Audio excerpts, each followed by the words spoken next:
Buenos días. Buenos días a todos y a todas.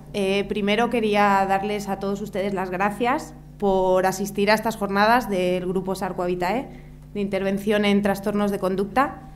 Mi nombre es Bárbara Nosti González, soy la directora de la residencia Sarco-Habitae Valdeolivas. Como ya se ha mencionado antes, en esta residencia tenemos una unidad de trastornos conductuales. No me voy a extender mucho en el funcionamiento, en los objetivos ni en particularidades, porque mis compañeras de mesa pues ya se van a centrar en daros todos estos detalles. Lo único que sí quería hacer una especial mención a la comisión de seguimiento y de valoración de esta unidad. Muchos de los miembros de la comisión están aquí sentados entre el público con nosotros, Mariluz también. Formamos esta comisión la Consejería, los servicios periféricos, la Fundación Sociosanitaria y el SESCAM, que lo representa Mariluz, y también el equipo, como no, de Sarco-Habitae Valdeolivas. A todos ellos simplemente les quería dar las gracias por el trabajo que todos los meses y todos los días hacemos para que nuestros residentes estén perfectamente atendidos. Dicho esto, voy a empezar presentando a doña Reyes Mata, psicóloga del Centro Sarco-Habitae Valdeolivas y coordinadora de la unidad de trastornos de conducta, la cual nos va a dar una ponencia sobre la intervención psicológica en situaciones de crisis. Os dejo con ella. Bueno, buenos días a todos y a todas. Bienvenidos a esta jornada. Mi nombre, como ha dicho Bárbara, soy María Reyes y como psicóloga del Centro Residencial Sarco-Habitae Valdeolivas voy a hacer una intervención referida a lo que son los trastornos de conducta, al abordaje terapéutico y a todo el proceso que se lleva a cabo para lograr una correcta rehabilitación del paciente, refiriéndonos en este caso a paciente como enfermo mental. Para situarnos un poco en el tema, vamos a seguir el siguiente índice en el cual veremos en un primer momento qué es un trastorno mental y cuáles son sus características principales. Pasaremos seguidamente a analizar todo el circuito que se sigue a la hora de proceder con un ingreso o una derivación de los pacientes ingresados en la unidad de trastorno. Veremos cuál es el perfil de usuarios que atendemos normalmente en la residencia Sarco-Habitae. Analizaremos seguidamente el programa individual de rehabilitación y cuáles son las fases en las que se lleva a cabo. A continuación pasaremos al manejo en situaciones de crisis, ¿vale? Y por último veremos un caso práctico que hemos llevado a cabo en la unidad. Bueno, en un primer momento, decir que el término enfermo mental hace referencia a un grupo de personas que padecen una enfermedad mental severa de larga duración. Para categorizar a estas personas, podemos enfatizar unas veces el tipo de evolución que presentan, otras la edad o la duración del trastorno y otras el tipo de síntomas, ¿vale? Como consecuencia de esto, es muy normal que encontremos bajo este epígrafe una amplia gama y extensa de personas con características y necesidades muy diversas y muy distintas. Por tanto, podemos afirmar que el término enfermo mental carece a día de hoy de una definición operacional y consistente que englobe todas y cada una de las posibilidades existentes. A pesar de ello, estas personas presentan unas características que son comunes a todos ellos, entre las cuales podemos destacar un marcado déficit en autocuidado, déficit además en autonomía, déficit en autocontrol, déficit en relaciones interpersonales, en ocio y tiempo libre y, por último, un déficit en el funcionamiento a nivel cognitivo. En cuanto al déficit en autocuidados, podemos hacer mención que se produce una falta de higiene personal, deficiente manejo de su entorno y, en consecuencia, unos hábitos de vida muy poco saludables. En la autonomía podemos decir también que no tiene mucha capacidad para gestionar el dinero. Le falta una autonomía además en el manejo de los transportes, una gran dependencia económica y, por supuesto, un mal desempeño laboral que le obliga en muchísimas ocasiones a abandonar su puesto de trabajo. En autocontrol podemos decir que hay una incapacidad para manejar las situaciones de estrés o aquellas situaciones que le provocan un gran síntoma de ansiedad. Tienen también un escaso control de impulso. En cuanto a las relaciones interpersonales, se produce una falta de red social, un inadecuado manejo de las situaciones sociales y un déficit en las llamadas habilidades sociales. Aislamiento, incapacidad de disfrutar y gozar y falta de motivación e interés son los que definen el déficit en ocio y tiempo libre. Y por último, un déficit en el funcionamiento cognitivo. Déficit atencional, dificultades en percepción, en procesamiento de la información. Y podemos hacer mención a que hay algunas funciones que pueden estar preservadas y otras conservadas, ¿vale? Una vez definido el paciente, ¿vale?, se habrá de valorar la posibilidad de ingreso o no en UTC. Bueno, antes de nada, mediante un gráfico va a quedar representado todo el proceso que se sigue a la hora de ingresar y derivar a un residente. En primer lugar, decir que la unidad de trastornos de conducta de la residencia Sarco Vitae de Valdoliva está destinada a la atención integral y específica de personas que padecen enfermedad mental, que cursa además con alteraciones de conducta que le impiden continuar en su medio residencial habitual. Para ello, se trabaja en conexión directa, como ha dicho Bárbara, con el equipo de comisión y seguimiento de valoración. Muchos de los integrantes están hoy presentes entre nosotros. ¿Quién compone este equipo? Bueno, pues este equipo está compuesto por dos técnicos del Servicio de Gestión de Centros Residenciales de la Consejería de Sanidad y Asuntos Sociales, un técnico de los servicios periféricos de Sanidad y Asuntos Sociales, un profesional de la Fundación Sociosanitaria de Castilla-La Mancha, un asesor del SESCAN, y como profesionales pertenecientes a la residencia Valdoliva se encuentra la trabajadora social del centro, psicóloga y directora del centro en este caso. Todos ellos, todos los integrantes, tanto de la comisión como los representantes de la residencia Valdoliva, trabajamos conjuntamente y en equipo, enriqueciendo de esta forma el trabajo, proporcionando información relevante sobre los residentes y aportando continuamente feedback y retroalimentación sobre ellos. Antes de nada y antes de proponer cualquier ingreso en la unidad, se han tenido que agotar otros recursos previos y se deben de aportar a la comisión informes que indiquen desadaptación y así como alteraciones de conducta no controlables en dichos recursos. Además, tiene que haber transcurrido un tiempo prudencial para fundamentar que ha habido un fracaso terapéutico en el lugar de origen, ¿vale? Una vez que tenemos esos informes, ¿vale?, procedemos a valorar si el residente es apto o no. En un primer momento, el ingreso en la unidad es solicitado a la Consejería de Sanidad y Asuntos Sociales y este ingreso debe ser aceptado por la persona que lo solicita o, en el caso de estar incapacitado, por su representante legal. Si esta aceptación no es posible, ¿vale?, entonces se deberá de solicitar una autorización judicial de ingreso involuntario por un juez. La entrada en la unidad. ¿Quién determina la entrada en la unidad del residente? Bueno, pues la entrada en la unidad estará determinada tanto por la aplicación de la normativa de la Junta de Comunidades de Castilla-La Mancha como por la tanto por la valoración que realice la Junta de Comunidades de Castilla-La Mancha como por la valoración que realice la Comisión de Seguimiento, que está creada expresamente para esta finalidad. Esta comisión emitirá un informe de apto o no apto. En el informe tiene que quedar patente toda aquella información relevante para considerar un residente como apto o no apto. ¿Qué veremos en ese informe? Bueno, pues ese informe se ha llevado a cabo y recoge la siguiente información. En primer lugar, unos datos que identifiquen a la persona que solicita la plaza, ¿vale? Datos personales, básicamente.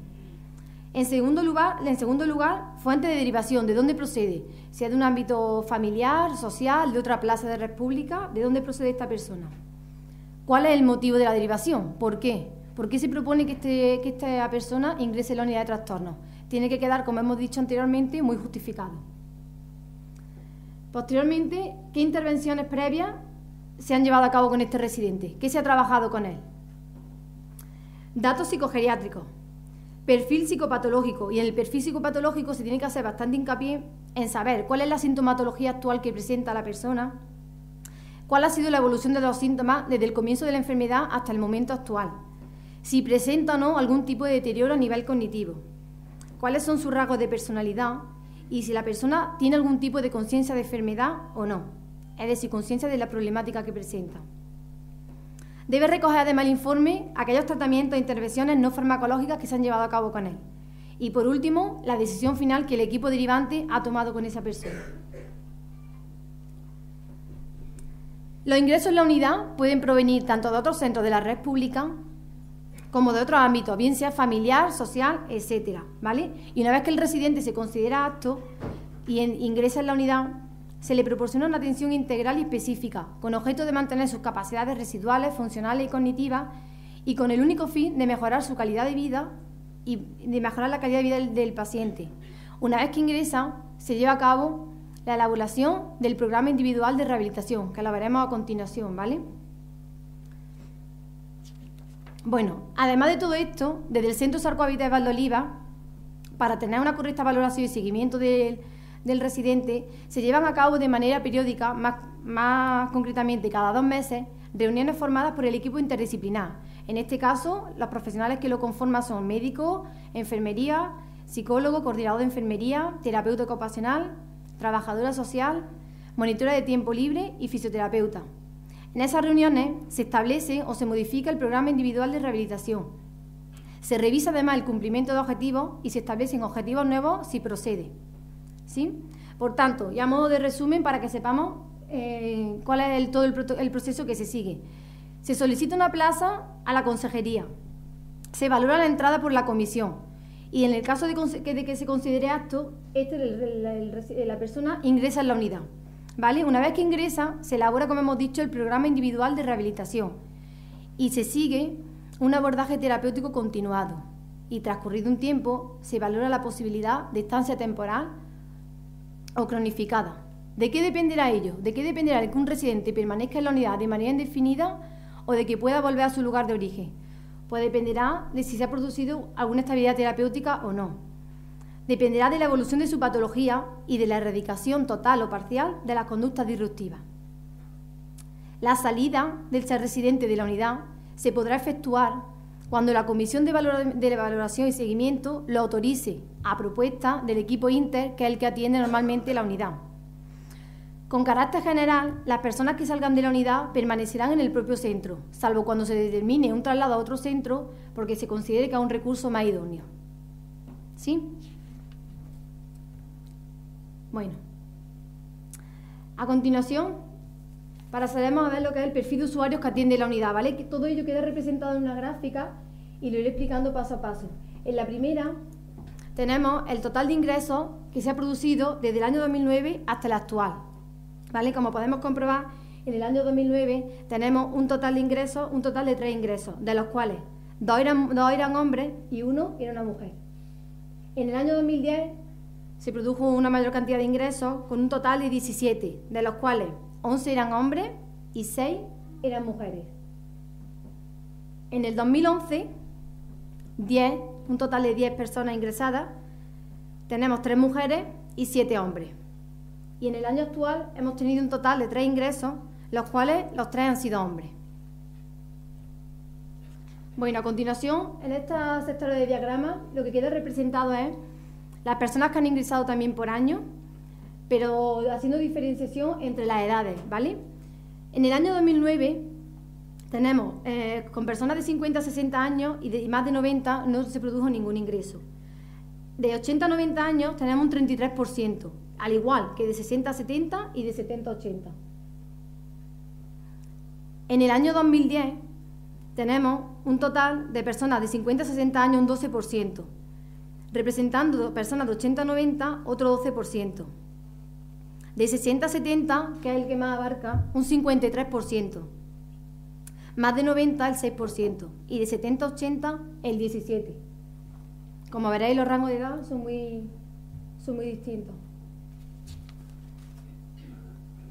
En el año 2011, tenemos un 20% con ingresos comprendidos en la edad de entre 50 y 60 años.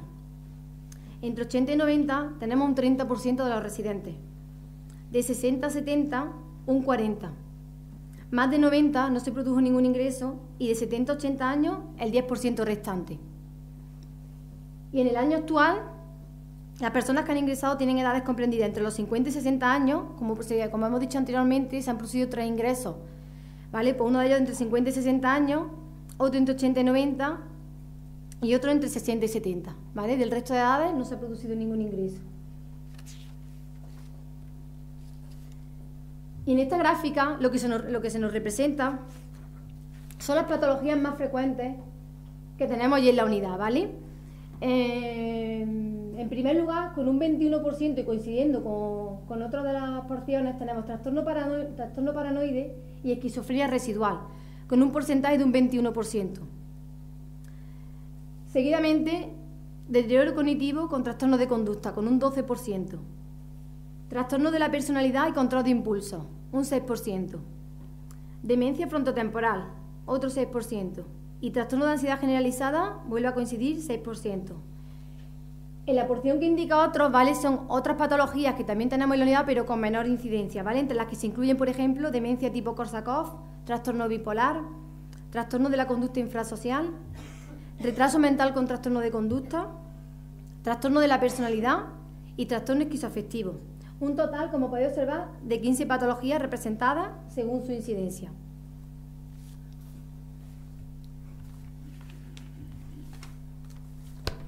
Bueno, y siguiendo en la misma línea, el primer paso, como hemos dicho, para comenzar a trabajar con estos pacientes...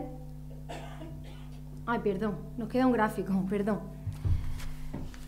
El último gráfico recoge datos referidos a los residentes que permanecen en el centro transcurrido un tiempo, aquellos que regresan al recurso de origen y aquellos que son trasladados a otra residencia. Igualmente vuelve a estar representado por años. Tenemos en el año 2009... como residentes trasladados a residencia, 1. Residentes con regreso al recurso de origen, no hay ninguno. Y 2 residentes que permanecen aún en la unidad. En el año 2010, residentes trasladados a residencia, un total de 7. Residentes que regresaron a su recurso de origen, no hubo ninguno. Y residentes que aún permanecen en la unidad, 10. En el año 2011, tenemos un total de residentes trasladados a residencia, 2. Otros 2 que regresaron a su recurso de origen y 6 que aún permanecen en la unidad. Y por último, en el año 2012 actual, tenemos un residente que ya ha sido trasladado a la residencia, otro a su recurso de origen y otro que aún permanece en la unidad. Bueno, y ahora sí, lo que he comentado, siguiendo en la misma línea, el primer paso para comenzar a trabajar con estos pacientes es elaborar el programa individual de rehabilitación, que son las siglas de PIR, ¿vale? Lo veremos en varias diapositivas mencionado como PIR. Es el programa que se lleva a cabo con cada residente y se puede definir como un programa sistemático, estructurado secuencialmente, flexible y dinámico, ¿vale? En el que se propone unos objetivos y la forma en que se va a trabajar esos objetivos, pudiéndose cambiar si las circunstancias del individuo así lo requieren en un momento determinado, ¿sí? Formular el PIR, por tanto, es acordar una hipótesis de trabajo en función de cuál sea la actuación o las actuaciones propuestas. Y esto posibilita que todos los agentes, profesionales, familiares e incluso el propio residente actúen en la misma dirección y bajo unos mismos criterios. Pero antes de elaborar el PIR, de reunirse el equipo y de elaborar lo que es el programa individual de rehabilitación, hay que tener en cuenta 2 aspectos fundamentales. 1, realizar una valoración a nivel cognitiva de ese paciente. Y 2, tener en cuenta cuál es la sintomatología neuropsiquiátrica que presenta. Evaluación cognitiva debe ser una evaluación que se realice de manera concisa y precisa y que nos permita tener una primera evaluación de aquellas funciones básicas como son la orientación, la atención, la memoria y los procesos formales del pensamiento. Para ello se puede utilizar una escala, como bien nos indica, el Mini-Mental, que aunque está diseñada para su aplicación en demencia, puede ser de gran utilidad para darnos una primera impresión general del paciente a nivel cognitivo y nos puede indicar si existen algunas funciones preservadas y cuáles están conservadas, ¿vale? Cuáles están afectadas. La escala del NPIQ es la que nos mide cuál sería la sintomatología neuropsiquiátrica. Síntomas referidos, por ejemplo, a agitación, agresión, conducta desinhibida, alteración psicomotora. Ese instrumento nos sirve para valorar todos esos síntomas. Además, nos da una primera impresión de cuál es el agotamiento emocional provocado en el cuidador. Bueno, ¿de qué consta el PIR? Bueno, pues el PIR consta de los siguientes apartados. En primer lugar, tiene que abarcar unos objetivos muy generales, que hagan referencia a un área vital. Y estos objetivos tienen que ser los que organicen y guíen las grandes líneas de la intervención. Seguidamente, estos objetivos tienen que llevar unos objetivos específicos, que sean los que concreten y operativicen a los objetivos generales. Deben ser claros y específicos, elegidos por el usuario y por otras personas relevantes, y deben de establecerse algunos objetivos a corto, otros a medio y otros a largo plazo, y deben estar además interrelacionados. Deben ser destacados, funcionales y sobre todo asequibles para la persona que los va a cumplir. La metodología. Bueno, la metodología hace referencia a cuáles son las herramientas que vamos a utilizar, qué programas vamos a llevar a cabo, qué actividades, quién son los profesionales implicados en esta intervención y en qué lugares se va a llevar a cabo todo esto. Y por último, la evaluación de cada objetivo, en qué medida se han alcanzado los objetivos y se le ha ayudado al usuario a alcanzar los objetivos que él tenía planteados. Tenemos que tener claro que cada programa individual de rehabilitación se va a adaptar a las características individuales que presente la persona y, por tanto, el PIR puede ser modificado en función de que también lo haga las circunstancias de la misma. Este programa, además, se estructura en una serie de fases, más concretamente en 3. Fase de evaluación, planificación e intervención. Antes de nada, decir que las fases se supeditan y se adaptan a las características individuales de cada persona, además del momento particular en el que se encuentra su proceso rehabilitador. Por tanto, aquí no existen reglas fijas en el devenir de la rehabilitación, siendo lo más frecuente que los distintos momentos se solapen y que continuamente discurran de uno a otro durante todo el tiempo que una persona está inmersa en el proceso, ¿vale? Nos podemos encontrar en la fase de planificación y tener que volver a la evaluación para recoger datos que se nos han quedado atrás. Bueno, en la fase de evaluación, como he dicho, es la fase de recogida y análisis de datos, que nos permite realizar un plan individualizado de rehabilitación. Esta recogida de datos del paciente la podemos realizar por diferentes métodos e instrumentos, pero de todos ellos, el método que más se recomienda es la observación directa, en diferentes contextos además, porque cada ambiente determina en gran medida la conducta del sujeto. La evaluación se articula además sobre dos ejes que están interrelacionados conjuntamente. Uno son las habilidades y otro son los ambientes. Habilidades referidas a las habilidades propiamente dichas y a las competencias que el sujeto aún conserva en su repertorio. Hay que hacer una distinción muy clara entre cuáles son aquellas habilidades que el sujeto no ejerce por no poseerlas y aquellas que sí posee, pero que no ejerce por no estar motivado, por no ser funcionales en su ambiente, por su sintomatología o por cualquier otro motivo. Y en cuanto a los ambientes, bueno, pues los ambientes son los ambientes específicos en los que el paciente va a interactuar o se prevé que vaya a interactuar. Y aquí hay que tener en cuenta cuáles son las demandas que estos ambientes ejercen sobre el sujeto y además si dispone de los apoyos necesarios para afrontarlas. Es fundamental aquí que los ambientes donde el sujeto vaya a funcionar sean los que él elija o decida. Hay que animarle a que decida, presentarle diferentes alternativas, buscar el consenso y, sobre todo, y muy importante, romper el rol de profesional que se presenta, que decide sobre un sujeto pasivo, presentándose como un profesional que más bien lo que hace es ayudar a conseguir los objetivos, pero no decide sobre ellos, ¿vale? Tiene que ser la propia persona la que decida sobre cómo actuar y cómo llevarlo a cabo, con la ayuda del profesional en este caso. Otro aspecto importante que hay que tener en cuenta en la evaluación es cuál era el funcionamiento del sujeto antes de iniciarse en la problemática psiquiátrica. ¿Cuál era su funcionamiento? El modo en cómo la persona haya reaccionado en anteriores ocasiones nos puede dar una buena idea de cómo lo hará en ocasiones futuras. Esta evaluación igualmente puede cambiar en la medida que también cambie las circunstancias del sujeto. En la fase de planificación, lo que tenemos que tener claro es que la característica fundamental es la individualidad. ¿Por qué? Porque cada persona tendrá un plan concreto, con unos objetivos concretos y con una estrategia de intervención adaptada a las características de cada persona. El plan igualmente es una hipótesis y como tal es provisional, pudiendo ser puesta a prueba tantas veces como sea necesario a lo largo de todo el proceso. Y debe además de estar temporalizado, con objetivos a corto, a medio y a largo plazo. Además debe estar también consensuado y compartido entre el profesional y el usuario. Y debe recoger además inequívocamente todas las demandas que el paciente solicite. No hacerlo así, el hecho de no hacerlo así, no tener en cuenta su opinión, abocaría al fracaso terapéutico. Y por último, la fase de intervención. La fase de intervención consiste en la implementación del plan. Todo lo que venimos explicando anteriormente del programa individual de rehabilitación, recogida de datos, tener en cuenta los ambientes, las habilidades del sujeto, las competencias, todo. Ahora es cuando se lleva a cabo en la fase de intervención.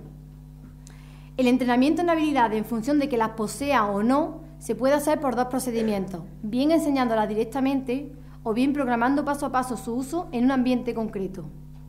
Es importante, llegado a este punto, establecer un registro regular y continuo del proceso de cambio para ir comprobando si vamos avanzando en él o no y además si se están consiguiendo los objetivos y además se puede ir modificando tanto las intervenciones como los objetivos propiamente dichos.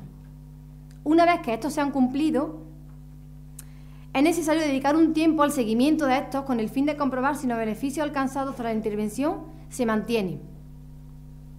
A pesar, y podrán surgir en muchas ocasiones, de hecho surgen, a pesar de las limitaciones que puedan presentarse durante todo el transcurso del proceso, esto no avala o esto no quita que se deje de atender al paciente, ¿vale? Hay que favorecer respuestas alternativas, con las que, aunque sea de manera parcial, se intente dar respuesta a las distintas necesidades que presenta el usuario. Es decir, si algo no funciona, se sustituye, pero nunca se abandona. Se elaborará otro plan alternativo.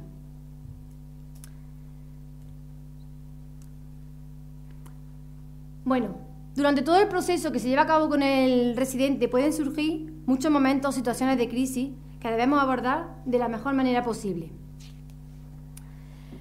Hay que decir que la intervención en este área, en el manejo de las situaciones de crisis, es una aportación joven al tratamiento de este tipo de pacientes en el marco de la rehabilitación. Los pacientes con trastorno mental grave necesitan de un proceso rehabilitador que potencie sus recursos personales y las capacidades de autocontrol para soportar el estrés y las situaciones de crisis y evitar con ello una recaída. Y para ello, el marco teórico cognitivo-conductual es el más utilizado, ya que es en el que se encuadra el entrenamiento en estas habilidades. ¿Por qué se utiliza el entrenamiento cognitivo-conductual? Bueno, pues esta metodología se utiliza porque favorece, en primer lugar, la reducción de las manifestaciones de la sintomatología positiva. Produce además un mejor manejo de la ansiedad que va asociada a los síntomas. Mejora la autoestima y, sobre todo, produce un mayor grado de autocontrol en el propio paciente. ¿Qué pretendemos con esta intervención, con la metodología cognitivo-conductual? ¿Qué pretendemos? Bueno, pues con esta intervención se trata de que la persona aumente el conocimiento de sí mismo, que detecte además cuáles son sus capacidades y sus puntos de apoyo, y que aprenda estrategias para controlar sus estados emocionales y las conductas que conlleven consecuencias negativas.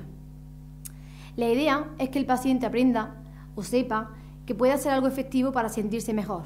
Y para ello es muy importante el sentimiento que él tenga de autoeficacia a la hora de enfrentarse a una situación potencialmente estresante. Tenemos que tener en cuenta, además, a la hora de manejar situaciones de crisis, qué situaciones son las generadoras de estrés. Lo que para un paciente puede ser una situación estresante, para otro puede no serlo. Entonces, identificar cuáles son aquellas que generan estrés. ¿Qué atribuciones hace este paciente sobre esta situación? ¿Cómo las percibe? ¿Qué respuesta de activación pone en marcha? Y, sobre todo, ¿qué estrategia viene utilizando para enfrentarse a ellas? Una vez tenemos encuadradas las situaciones, ponemos en marcha las principales técnicas que se utilizan en la intervención con estos pacientes. Estas técnicas están basadas en los principios del aprendizaje estructurado y del análisis y la modificación de conducta. En primer lugar, tenemos la técnica del moldeamiento. Esta técnica se emplea para introducir una conducta nueva en el repertorio del sujeto y se procede por aproximaciones sucesivas a la conducta meta que se quiere conseguir. Otra de las técnicas utilizadas es el modelado. Esta técnica permite obtener una conducta o aumentar la frecuencia de una ya existente mediante la exposición. Reyes, perdona, tienes que ir acortando porque si no nos va a dar tiempo a terminar todas, ¿vale? Enuméralas. Vale, vale. Gracias. El modelado, como he dicho, es una técnica que nos permite tener un modelo y que se represente la situación realmente. Las técnicas de autoinstrucciones, role-playing, contrato de conducta, feedback y refuerzos. Además existen otras técnicas como son la relajación muscular progresiva y respiración, la reestructuración cognitiva, solución de problemas y la terapia cognitivo-conductual centrada en delirio y alucinaciones. Bueno, a continuación voy a leer de manera muy breve un caso real, ¿vale?, que tenemos en la unidad y sobre el cual se ha trabajado durante mucho tiempo y se sigue trabajando y podemos ver cuáles son los éxitos terapéuticos que se están consiguiendo. Bueno, se trata de un residente ingresado en la unidad de trastorno de conducta de la residencia Zarco Habité Valdoliva desde el año 2010. Tiene un diagnóstico principal de trastorno de la personalidad y control de impulsos y como diagnóstico secundario un retraso mental de gravedad moderada. Como características destacables de este residente podemos hacer mención a lo siguiente: deterioro cognitivo leve, afectación en comprensión de órdenes complejas y seguimiento de instrucciones, con un lenguaje pobre, vago y con escaso contenido en el discurso, Déficit en razonamiento lógico y capacidad de abstracción. Baja tolerancia a la frustración, no tolerando el más mínimo disgusto, ni la demora en la satisfacción de sus deseos. Emisión de conducta desafiante y negativista manifestada a diario. En su demanda se muestra arrogante e impaciente. No atiende a la imposición de límites ni normas establecidas en la propia unidad. Bueno, pues desde su ingreso en la unidad y durante un periodo de tiempo prolongado, se han puesto en funcionamiento diversas técnicas psicológicas, refuerzos, feedback, moldeamiento, muchas de las que hemos visto anteriormente, con el objetivo de mitigar o, en la medida de lo posible, disminuir la emisión de estos comportamientos, pero no se han evidenciado grandes resultados. Es por ello que se decide trabajar con el residente estableciendo lo que se denomina un contrato de contingencias. En él se detallaron las pautas de actuación establecidas por ambas partes, implicadas las mismas en la correcta ejecución y el modo de proceder. Se acordó de una manera clara y concisa la cantidad, tipo y situación de realización de determinadas conductas y el tipo de refuerzo que el residente obtendría por una ejecución adecuada. Las actuaciones se reforzaban de manera inmediata a la emisión de un comportamiento adecuado y se pautaban contratos de dificultad creciente para maximizar de este modo la probabilidad de éxito.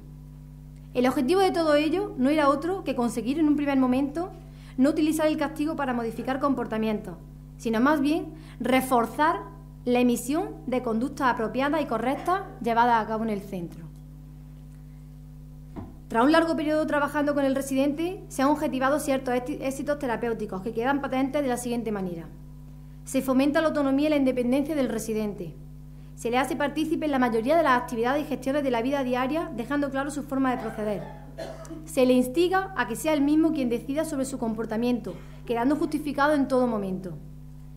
La emisión de conductas disruptivas disminuye considerablemente tras percatarse el propio residente de una correcta asociación conducta-refuerzo.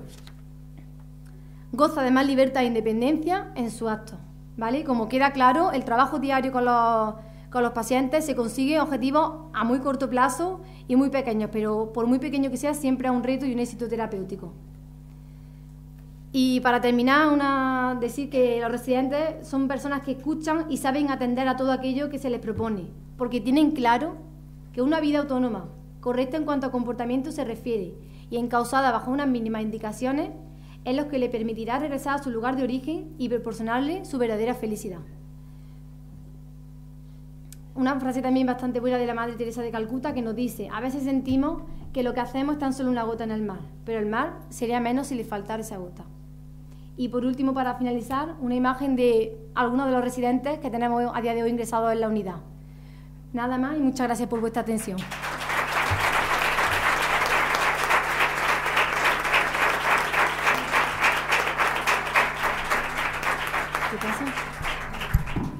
Bueno, a continuación, doña Yolanda Utrilla va a realizar una ponencia sobre el trabajo con familias. Doña Yolanda Utrilla es graduada en Trabajo Social, tiene un curso de especialización en terapia de pareja y de familia del enfoque sistémico por el Instituto de Terapia y Familia de Madrid.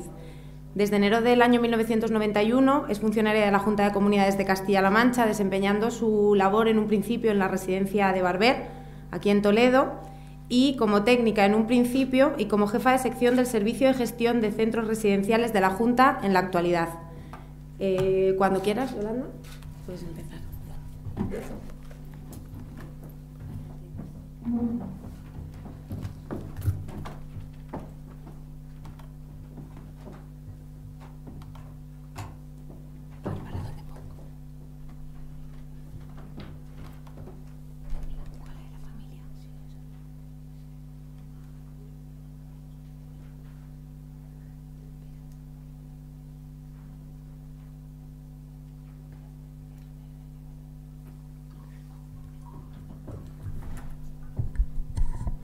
Buenos días a todos.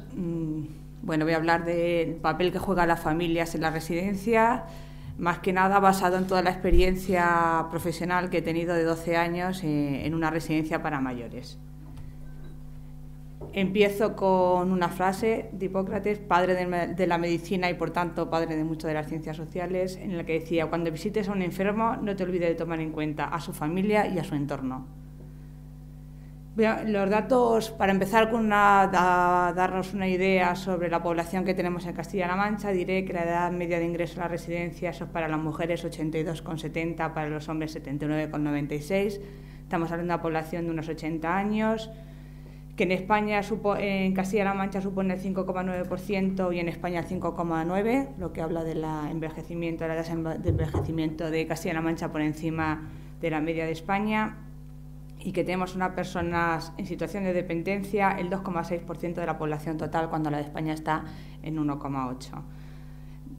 De los datos socioestadísticos que aparecen en las memorias que se envían de la Residencia de la República de Castilla-La Mancha, damos cuenta que son mayores de 80 años el 72%, de los cuales 68,28% son mujeres y 31,72% hombres. En la convivencia, 73,29% están solos en la residencia, 22,62% casados y un 4,08% con otro tipo de relación. Sobre las patologías, el 18,87% tiene patologías psiquiátricas, el 3,69% trastornos adaptativos con alteración de la convivencia. En cuanto a síndromes, tenemos trastornos psicoafectivos en el 27,99% y cuadros confusionales agudos en un 12,81%. En cuanto a la situación cognitiva, tenemos con deterioro cognitivo el 49,23%, con demencias el 37,75% y con trastornos conductuales el 21,45%. Personas incapacitadas legalmente dentro de nuestros centros el 8,96%.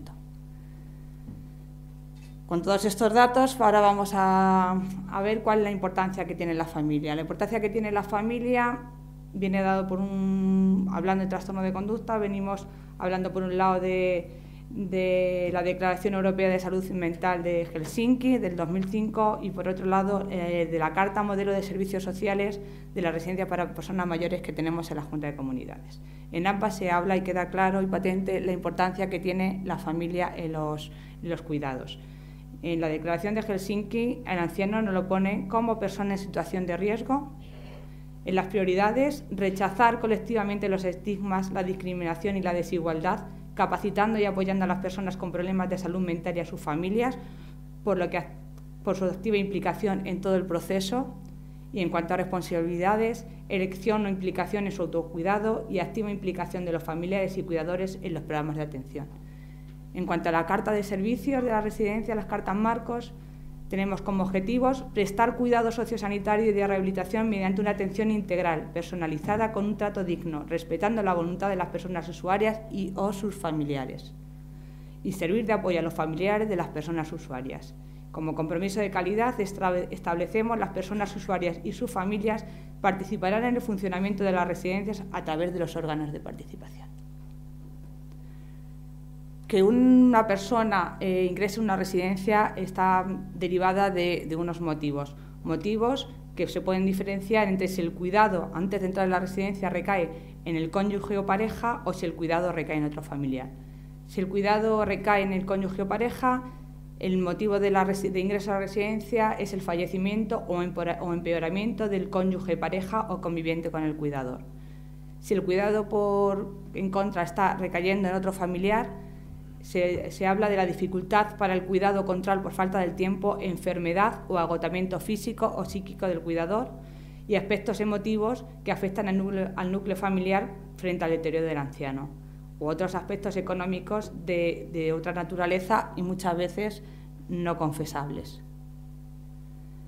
Solamente decir que la importancia que tiene el ingreso a la residencia está demostrado por estudios que si la decisión de ingresos es totalmente compartida por el residente, aumenta la calidad de vida al mejorar su proceso de adaptación y disminuye, por tanto, su mortalidad.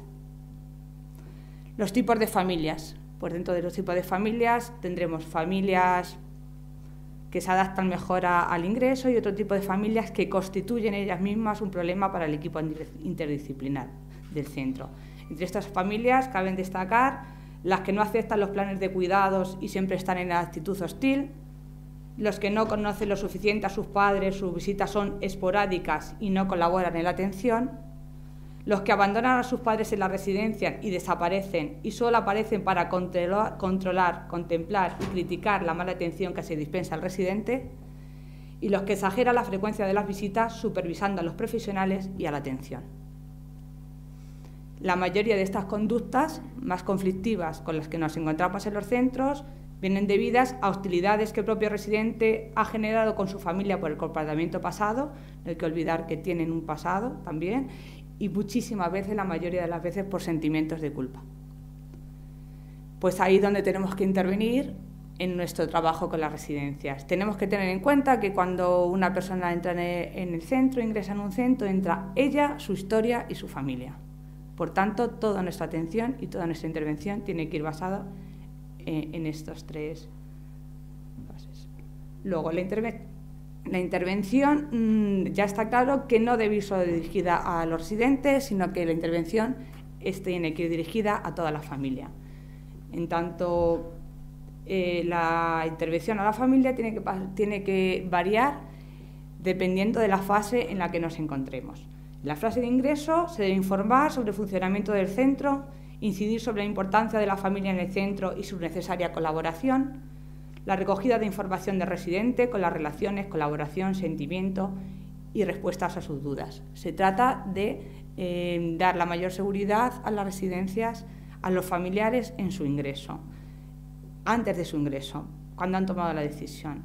En la fase de ingreso hablaríamos de la implicación de la familia tanto en la vida cotidiana del usuario como en el centro, cuidar el clima de comunicación residente, familia y centro, potenciar la participación en la planificación de cuidados, promover la participación en grupos y la integración en la colaboración de tratamientos e intervención.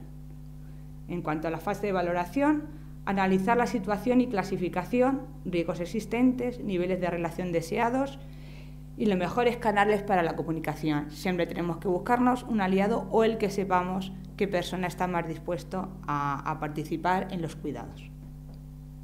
En el plan interdisciplinar de atención personalizado, que tiene muchos nombres pero que en Castilla-La Mancha le hemos puesto es la invitación a la familia para que participe en el diseño inicial del plan. Una vez definido por el equipo interdisciplinar el PIAP, se consensúa con la persona mayor y con la familia en su caso de demencia, incapacidad o tutela. En la atención e intervención debemos proporcionar información, asesoramiento y apoyo siempre y cuando la familia lo necesite y nos lo demande. Los niveles de intervención en las familias deben darse a dos niveles, a nivel individual y a nivel grupal. A nivel individual, en el preingreso, con la inclusión de conflictos, miedos, ideas. En los ingresos, con la aceptación del ingreso, los sentimientos de culpa. En la adaptación, en la desconfianza en el centro, dudas sobre la atención excesiva, dedicación, necesidad de justificaciones. En la integración, la clasificación del rol como familiar, participación en la vida del centro. Y la etapa final, la dificultad, apoyar para la dificultad en las decisiones difíciles y los acompañamientos finales. En cuanto a grupal, se debe incidir en las comunicaciones periódicas, en las formaciones para familiares, en las reuniones periódicas de familiares, comidas de participación para las familias, comités, y días de las familias. Todas estas cosas que muchas veces nos parecen más bien lúdicas, pues son una forma muy importante de unir y de crear un buen ambiente.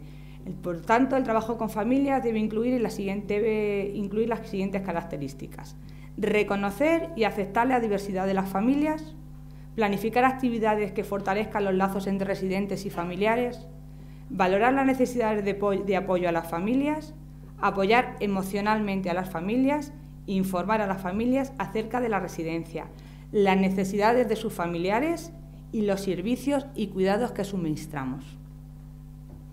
La aportación que la familia haga en este proceso va a depender de la familia que tenemos, que va a depender de la madurez en la toma de decisiones, hasta qué grado se involucra la atención, su capacidad para afrontar esa nueva situación y el grado de asunción de la misma. Si nos referimos más concretamente a los trastornos de conducta, podemos incidir que, además de todo lo dicho anteriormente, que valdría igual, la mayoría de los problemas de conducta residencia se deben a demencias con deterioro cognitivo, medio y grave. El resto de los casos lo constituyen trastornos mentales crónicos.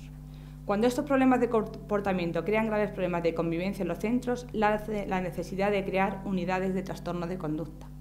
Teníamos gente que estaba en centros creando muchísimos conflictos de convivencia en los centros donde estaba. La unidad de trastorno de conducta debe ser lo más integradora posible, compartiendo en la medida de lo posible espacios y actividades con el resto de los residentes. La intervención familiar básicamente sería la misma que el resto de los residentes, incidiendo más concretamente en estigmas, cargas emocionales, incomprensión hacia la enfermedad de la mayoría de los residentes. El resto de los residentes son quizás los que también son porque los que sufren muchas veces sus problemas de conducta son los que más tardan en aceptar a estos residentes. Y los profesionales tendrán que dedicar más tiempo a explicar, informar, formar parte a disposición de las familias la información que necesiten para la toma de decisiones, dada la complejidad de la atención y la incapacitación de los usuarios para tomar sus propias decisiones en muchos de los casos. Como conclusión, podemos decir que, contrariamente a la creencia popular, las personas mayores no están aisladas o abandonadas por su familia. Las personas, la familia y la sociedad no quieren que sean otras personas, por muy técnicos que sean, quien decidan sobre ellos absolutamente. La sociedad en general y los mayores en particular son cada vez más conscientes del derecho que tienen a poder elegir y a decidir sobre su tipo de vida, la forma de atención y la calidad y cantidad de los cuidados que desean tener. Las residencias han de entenderse como lugares de atención no sustitutivos del cuidado familiar, sino complementarios. Las familias constituyen un soporte emocional y afectivo que no es sustituible y en el centro se da un apoyo emocional y afectivo, pero siempre a otro nivel diferente al que ejerce la familia.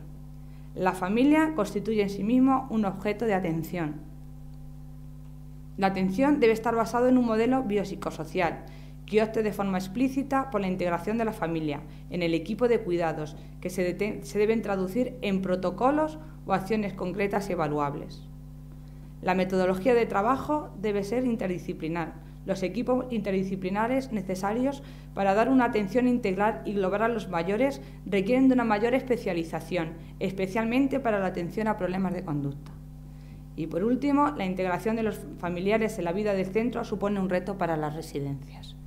Yo siempre he dicho que una familia es la parte, como se puede concluir, es una parte más de la atención, además una parte muy importante en cuanto que esa familia puede hacer que la vida del residente y del centro sea muy buena o, por el contrario, una familia mal manejada puede dar muchos problemas en un centro y en la atención.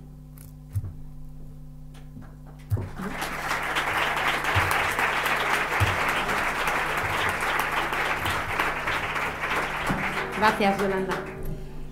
A continuación, doña Mariluz Fernández Marín, médico de familia, va a intervenir dando una ponencia sobre la evaluación en salud mental y los diferentes modelos que existen. Doña Mariluz tiene un máster en psiquiatría por la Universidad Complutense de Madrid y un curso de gestión clínica en salud mental por la Universidad de Deusto. Desde el año 96 hasta mediados del año 2011 ha desempeñado el puesto de coordinadora de la Unidad de Media Estancia de Cuenca y actualmente trabaja como asesora de la Dirección Regional de Salud Mental del SESCAN y como miembro de la Comisión de Valoración y Seguimiento de la Unidad de Trastornos de Conducta de Sarco Habitat de Valdeolivas. Mariluz, cuando quieras.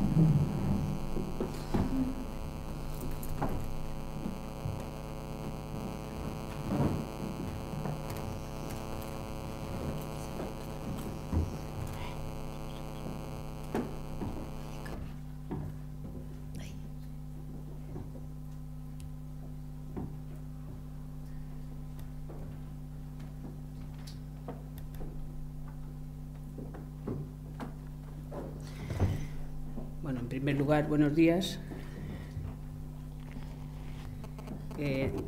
Agradecer al Grupo SAR la invitación a estas jornadas.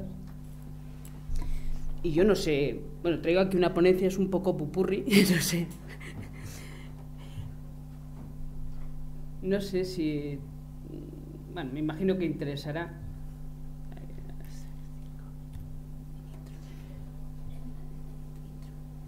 Pero voy a hacer un poco un resumen, porque yo creo que la historia del desarrollo de la salud mental en España tiene sus repercusiones a la hora de cómo está ahora desarrollada.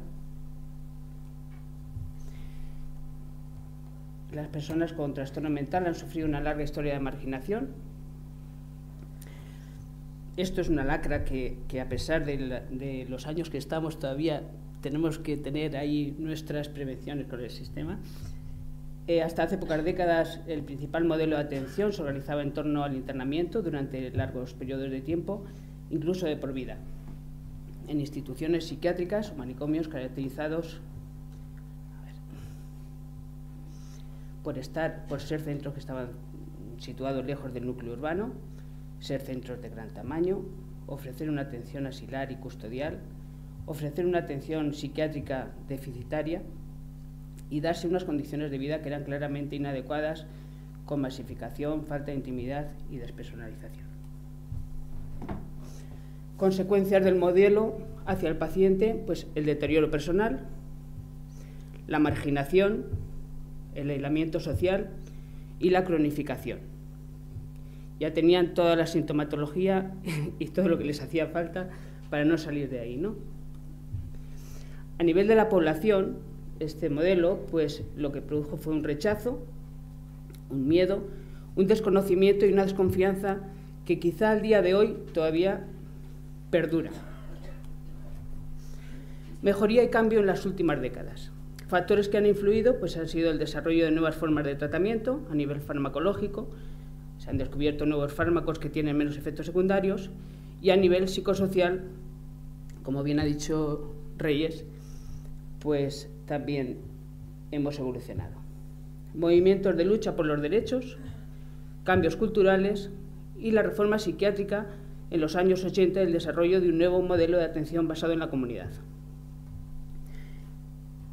Ayuda también el modelo que ahora veremos, salud pública. Los principios que sustentan el desarrollo de la reforma se recogen en el informe de la Comisión Ministerial para la Reforma Psiquiátrica de 1985 y quedaron plasmados en la Ley General de Sanidad de 1986 en su artículo 20. Las administraciones sanitarias adecuarán sus actuaciones a los siguientes principios. No estamos a años luz, es vigente todavía. La atención a los problemas de salud mental se realizará en el ámbito comunitario, potenciando los recursos asistenciales a nivel ambulatorio, sistemas de hospitalización parcial y atención a domicilio, que reduzcan al máximo las necesidades de hospitalización. La hospitalización de los pacientes por procesos que así lo requieran se realizará en las unidades psiquiátricas dentro de los hospitales generales. Podemos pensar, esto es obvio, pues no. Un paciente que está diagnosticado de neumonía, pues lo ingresaban en la unidad de neumonía, en la unidad de neumo del Hospital General. Pero un paciente que podía tener un proceso de descompensación dentro de su enfermedad mental, pues posiblemente fuera a sitios de donde no iba a salir más. Se desarrollarán los servicios de rehabilitación y reinserción social necesarios para una adecuada atención integral a los problemas de la enfermedad mental, buscando la necesaria coordinación con los servicios sociales. Los servicios de salud mental, en coordinación con los servicios sociales, cubrirán los aspectos de prevención primaria y de atención a los problemas psicosociales que acompañan a la pérdida de salud general. Modelo de salud pública. Fue determinante en el desarrollo de las nuevas formas de atención. Este modelo, además de poner énfasis en la salud de las poblaciones, pone énfasis en la prevención de enfermedades y sus secuelas. Prevención primaria, que se trata de evitar la aparición de la enfermedad. Ahora se podría utilizar en familias donde hay factores de riesgo importantes. Bueno, pues en una precodetención pues se pueden prevenir el desarrollo del proceso mental. Prevención secundaria, que procura la detección precoz del trastorno y su tratamiento. Prevención terciaria, que intenta disminuir las secuelas de la enfermedad mediante la rehabilitación y las capacidades perdidas. Y prevención cuaternaria, que sería la versión práctica del primum non nocere. Primero, no hacer daño. Me voy a detener en la prevención cuaternaria porque es interesante, incluso en la evolución ahora que a nivel de salud y la masificación y la emergencia de casos de trastornos mentales que no son tal, ¿no? El término de prevención cuaternaria fue establecido por Marc Jamour, médico general belga, en 1986, que se define como la intervención que evita o atenúa las consecuencias de la actividad innecesaria o excesiva del sistema sanitario. Sería el tratamiento o la indicación de no tratar. A veces en salud mental hay procesos que son de la vida cotidiana. Uno va al médico, pues no sé, ha podido tener una pérdida y automáticamente se le receta un antidepresivo porque llora, cuando realmente se le debe decir: no llore usted lo que precise, porque es lo normal y lo más sano, ¿no? La idea principal es evitar el sobrediagnóstico y el sobretratamiento en los pacientes, y el objetivo es disminuir la incidencia de iatrogenia, porque la morbimortalidad que produce es un grave problema de salud pública. Un estudio de 1981 encontró que más de un tercio de las enfermedades en un hospital estadounidense eran iatrogénicas. Casi 1 de cada 10 eran graves y un 2% con resultado de muerte. Las complicaciones se debían en su mayoría a un exceso de fármacos, y la iatrogenia daba cuenta de entre 225.000 y 284.000 muertes al año, la mitad por efectos secundarios de una medicación bien prescrita. O sea que las pastillitas no son inocuas y no es porque estemos en un momento de crisis. La prevención cuaternaria debería primar sobre cualquier otra opción preventiva o curativa, y bien entendida forma parte de lo que se llama seguridad del paciente y por tanto de nuestro saber clínico cotidiano. En salud mental, la prevención cuaternaria incluye proteger a nuestros pacientes de intervenciones farmacológicas o psicoterapéuticas excesivas, inadecuadas o innecesarias en pacientes diagnosticados. Esto es especialmente importante en los trastornos mentales graves, donde los ingresos innecesarios y la sobreprotección del sistema psiquiátrico pueden producir una estigmatización que marque y dificulte la vida del paciente en lo sucesivo. Vas al médico y sales con una esquizofrenia, pues ya te han marcado para toda la vida, ¿no? Ahora se está hablando incluso de retrasar o de comunicar los diagnósticos, ¿no? También hasta incluso de cambiarles el nombre. Porque, vamos, vas a una empresa y tienes una esquizofrenia y te puedes ir ya con el currículum a casa. También, y no menos importante, es evitar el sobretratamiento y el sobrediagnóstico en personas que consultan por sufrimientos vinculados a la vida cotidiana y que no constituyen trastornos mentales y no precisan actuaciones preventivas o curativas, lo que comentábamos antes. La iatrogenia del diagnóstico en psiquiatría. Tanto entre los pacientes como entre los profesionales, las etiquetas diagnósticas tienen una capacidad cosificante extraordinaria, como si a través de ellas pudiéramos definir y concretar la esencia del individuo, su subjetividad y su conciencia. Es lo que decía, lo que comentaba Reyes. Esto puede limitar su sensación de autonomía y gobierno y favorece la necesidad de que sea el profesional quien gestione sus emociones y sus experiencias. Los enfermos mentales saben lo que quieren. Lo único que les tenemos que ofrecer es nuestra ayuda para que ellos hagan realmente lo que quieren. Pero no tenemos que decidir por ellos, porque con eso lo que producimos es más dependencia. Además, las categorías diagnósticas, por su carácter estigmatizador, pueden contribuir a la pérdida de estatus social, que puede tener más expectativas de ser rechazado por la sociedad y generarle además vergüenza. Yo creo que hasta los profesionales que trabajamos en salud mental sufrimos el estigma, ¿no? Yo recuerdo, yo en el año 90 empecé a trabajar en la unidad residencial, o el psiquiátrico de Cuenca, Y mis propios compañeros, pues al tiempo me preguntaban, ¿pero tú que trabajas en el psiquiátrico, no? Pues sí. Y dice, ¿y no se te pega? O sea, pero y es que ya no se te pegan. Entonces yo creo que tuve un momento lúcido, me gustó, y dije, posiblemente sí, porque cada vez soporto menos a los normales. Esa frase es mía, ¿eh?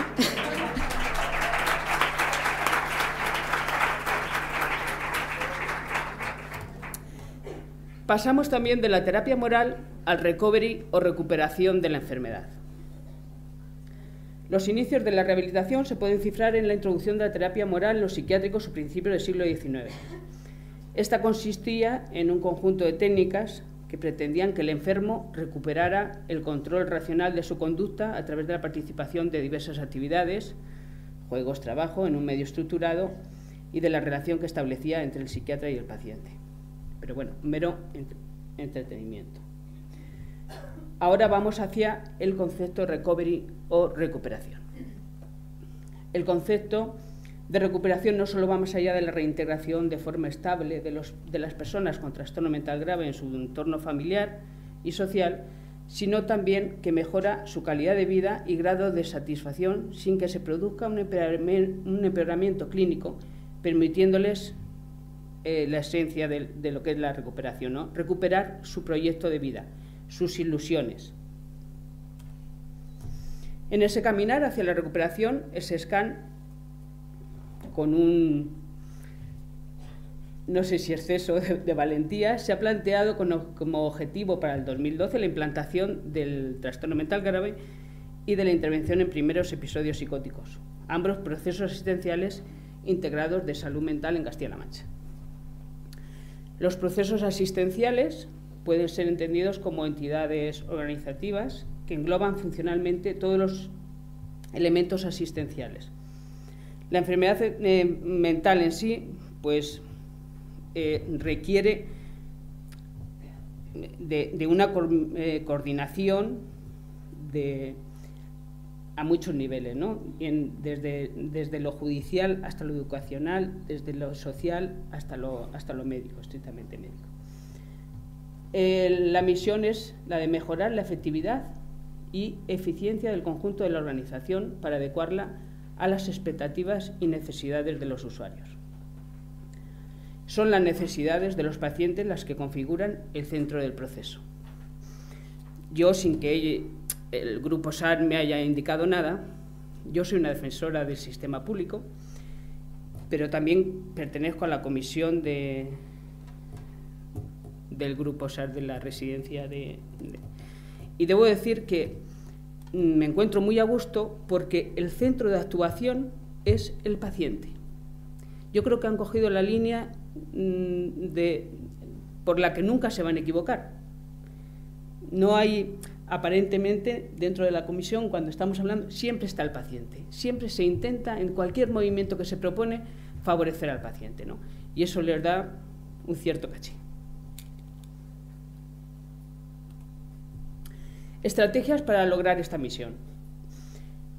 Asegurar la mejor coordinación y fluidez de información y comunicación entre los profesionales, equipos, dispositivos dentro del área de salud mental, todas las áreas de salud mental de Castilla-La Mancha, salud mental y otras redes sanitarias, como atención primaria, donde va a haber, creo que se va a incrementar bastante la comunicación en el momento de implementación de los procesos, la comunicación sobre todo entre atención primaria y atención especializada.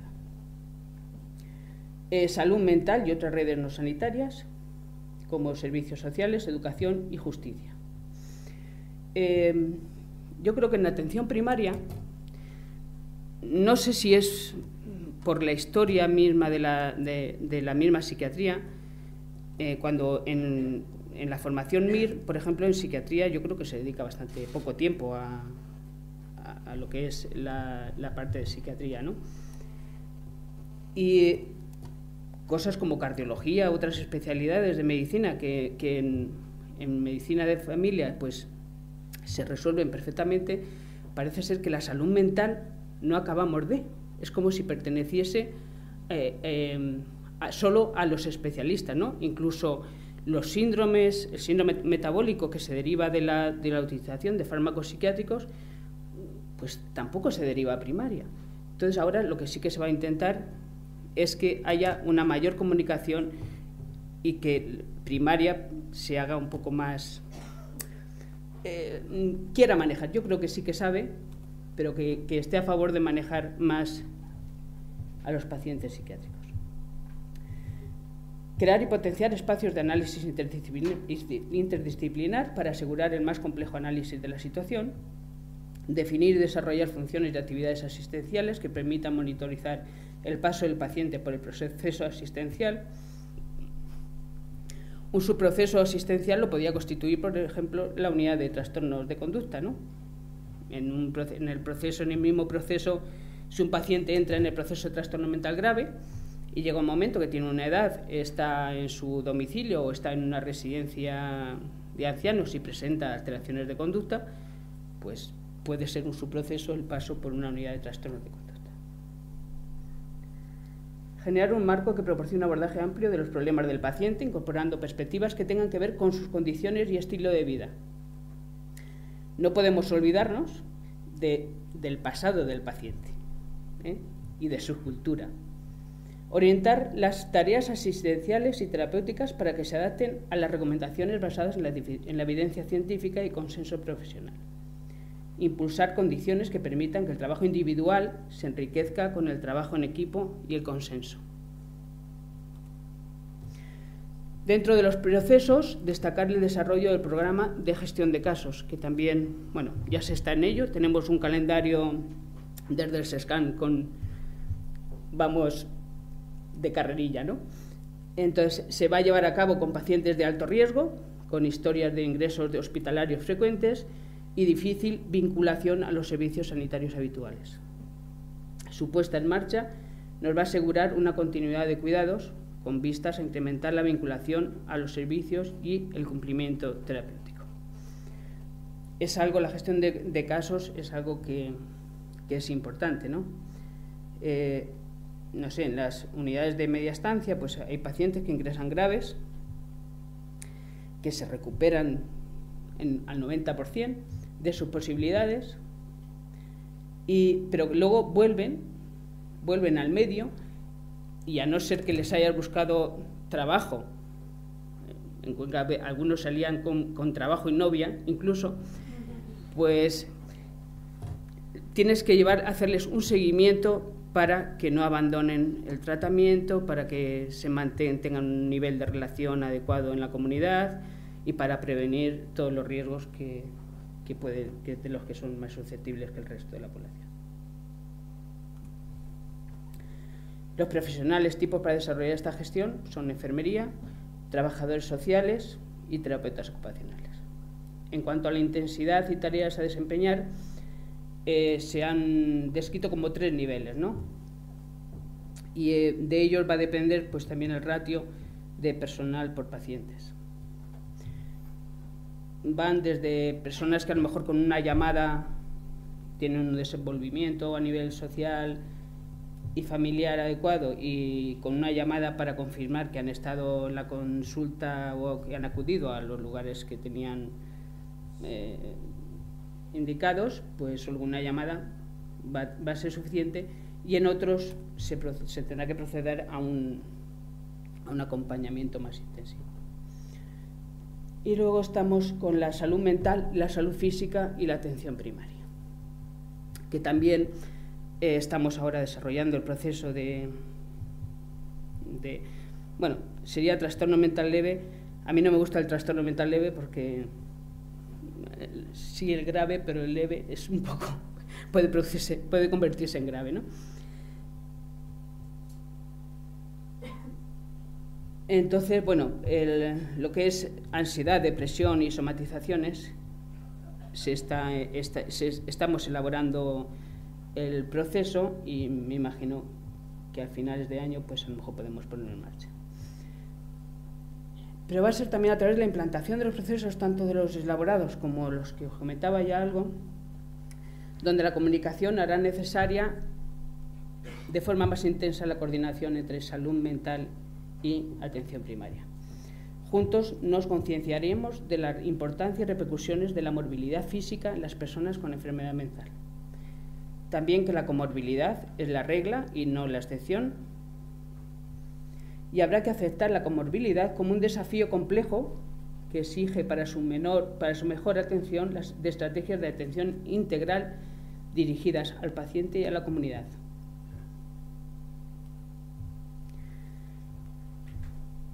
Los pacientes diagnosticados de enfermedad mental tienen una esperanza de vida normalmente 10 años menor que la población general.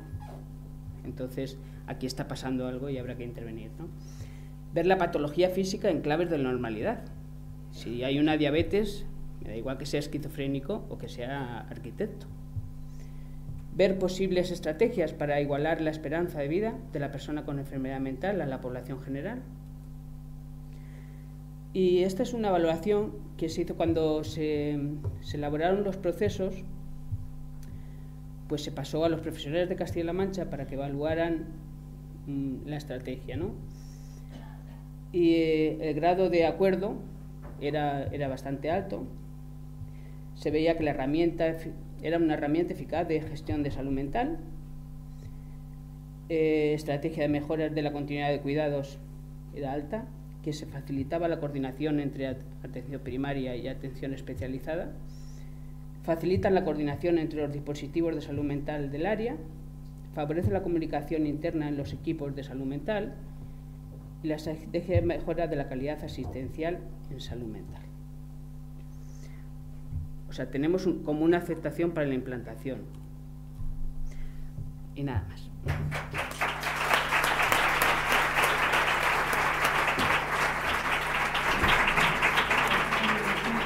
Bueno, a continuación tenemos unos 10 minutos por si alguno de ustedes quiere hacer alguna pregunta a cualquiera de las 3 personas que han realizado la conferencia, que a continuación lo pueden realizar.